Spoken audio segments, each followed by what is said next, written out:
On August 29th, we celebrate 20 years since Judgment Day, the date when mankind was eliminated by an apocalyptic event carried out by machines in James Cameron's Terminator 2.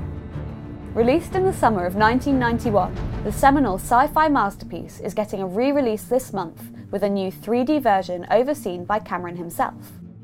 To celebrate, here are some things you may not have known about the sequel. Number 1. It was the most expensive movie of all time back then. When the film was first greenlit, after years of rights issues, it was given a gigantic budget of $102 million, the biggest of all time, and 15 times the budget of the first film. As part of the budget, James Cameron was reportedly paid $6 million, and Arnold Schwarzenegger was given a jet worth $12 million. Number 2. Denzel Washington almost played Miles Dyson. The role of Miles Dyson, the inadvertent creator of the Terminator, was played in the film by Joe Morton, but initially Oscar winner Denzel Washington was approached for the role. On reading the script, Washington turned it down, saying that all Miles does is look scared and sweat. He had to pass on what could have been a magnificent role. Number 3. Edward Furlong had to redub almost all his dialogue. The young John Connor is played by Edward Furlong, whose career pretty much sank without a trace after this. While filming, the actor had a fun occurrence happen: puberty. During the film, you can see Furlong aging and getting taller, but the biggest problem was his voice breaking. So different was his voice from beginning to end that he had to redub most of his lines to keep it consistent throughout the film.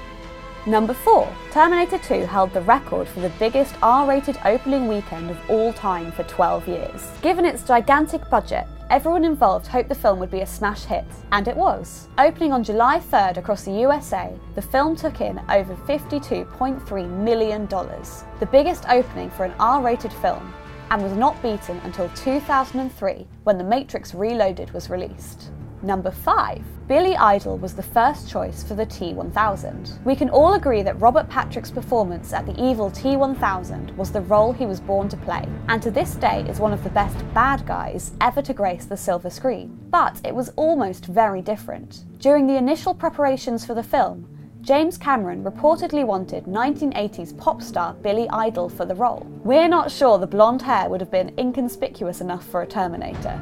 Number 6. Many fans didn't know Michael Biehn was in the film until the director's cut was released. One component sadly missing from T2 was that of Kyle Reese, the heroic protector from the first film played by Michael Biehn. In the theatrical version, he is absent, but when the director's cut was released years later, a dream sequence revealed that Reese did indeed feature in the story and visited Sarah to tell her to find John and protect him. In fact, Cameron had an early idea for Biehn to play the villain of the film, given Arnie was playing the protector, and would have seen a complete reversal of roles.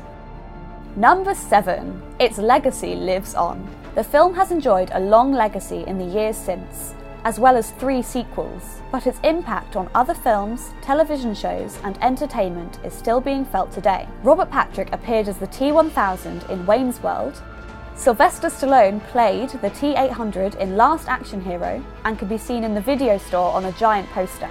Saddam Hussein was frozen, shattered and then reformed in Hot Shots, Part 2, and there are countless references in hit shows The Simpsons, Family Guy, American Dad, Futurama and many more. So that concludes our things you may not have known about Terminator 2 Judgment Day.